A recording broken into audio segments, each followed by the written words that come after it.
I am the gift that keeps on giving, because today, me, Ryan McChesney, filmmaker and star and director of the funny movie The Campaigners, is going to count down my top 5, there you go, funny moments in politics. Now, before everybody gets all like, well, I mean, you can, the last presidency.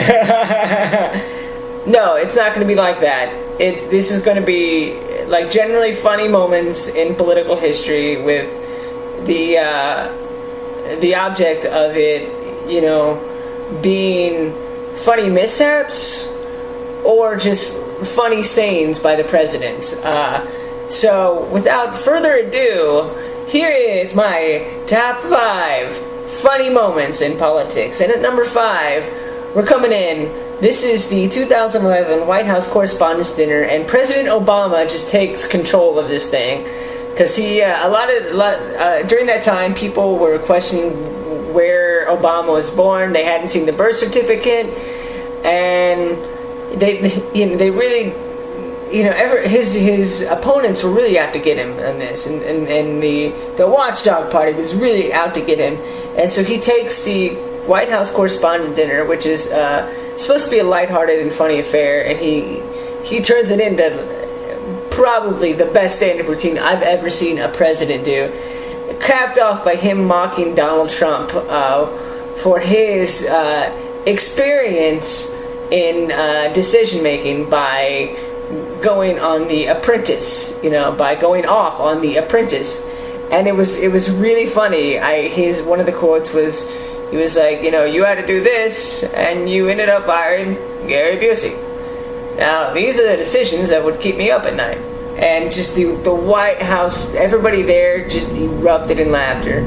And he owned him completely. And all this was done knowing that, that next Monday it was going to come out that they had just caught Osama bin Laden. So that was a funny moment to me. And number 4, we have President Reagan in the debate against Walter Mondale, and in 1984. Now, this was funny. Look it up on YouTube, because at this time in 1984, Reagan was already the oldest president in the history of the United States, and so people were questioning his age. And so he got asked that in one of the debate questions was, do you think that you could manage this with your age? And Reagan's response was, well, I have decided that I'm not going to make age an issue, and I'm not going to, I'm going to botch this, but I'm not going to make age an issue, and it will not be an issue. Something about his opponent's youth and inexperience. It was a brilliant comeback to that. And the funniest part was, you could see Mondale laughing as right after he delivers that line. And, Mondale goes on to say later on that he knew at that moment that he lost, and boy did Mondale lose. And that was one of the moments, because Reagan just completely owned him in that moment, and Mondale didn't really ask for it, but I mean, Reagan really put himself in great position to just completely obliterate Mondale with that one quote about his opponent's youth and inexperience regarding Reagan's age. So yeah, and at number 3, we have Gerald Ford falling down and up Air Force One. Now, he did this a couple times. Chevy Chase made a fortune off of Gerald Ford falling down, and on Saturday Night Live, and I wasn't old enough to actually see this happening in real life or whatever, but from the footage I saw, it's hilarious. He's coming down the airplane, all of a sudden he trips and falls. And if you're one of the secret security people who have to, be the bodyguard to the president, how do you, not laugh in that moment? And the funniest part is that they're, serious as all get out, helping him up. And then he falls up Air Force One on next, one of the next times he does it, he gets on Air Force One, he falls up, and I do it all the time, so I know his pain, but just the fact that he's the president, he's supposed to have all this decorum, and yet He is just a klutz. Really, and he was a football player too. Really is really funny to me, and it made for a great satire on Saturday Night Live. And it was a funny mishaps. People falling down stairs are funny, especially when they're presidents. So yeah, number 2 we have good old Dan Quayle. Now, Dan Quayle shot himself in the mouth so many times during his. He was the vice president towards the President Bush Sr. And he, from 1988 to 1992, he was just a walking contradiction of whatever quotes he would say. But the biggest blunder he ever made was, for whatever reason, he's doing this school spelling bee contest. I don't know if anybody who does it. I don't do vice presidents regularly do that. What was he doing at the school?